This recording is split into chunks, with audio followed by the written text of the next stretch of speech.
Hello all, Jamie Rodgers here from Creative Expressions, and today I thought I would answer one of the questions I so frequently get asked, which is how do I tie my bows? Now I know there are many ways to do this, but I thought I'd share with you today the way I do it.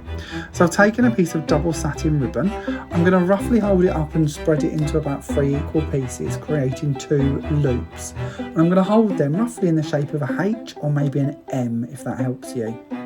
I'm going to cross the 2 loops over, so the one in my right hand has gone to the back of the one in my left hand.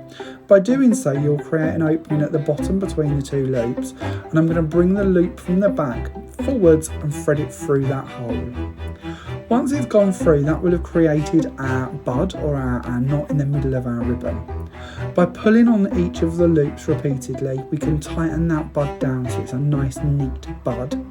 We can then use the 2 exposed strings to keep pulling that bow and making it form into the area that we want it to be so that our loops are of equal size.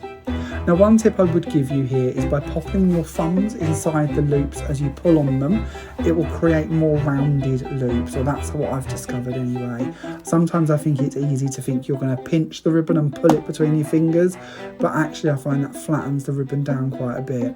So thumbs on the inside, pull outwards, that will tighten the bow and it will make sure that your loops stay neatly in place. Once you've created your desired bow, you can then trim the ends and add it onto your project. I hope this video has been some help. I look forward to seeing you all again soon. Bye for now.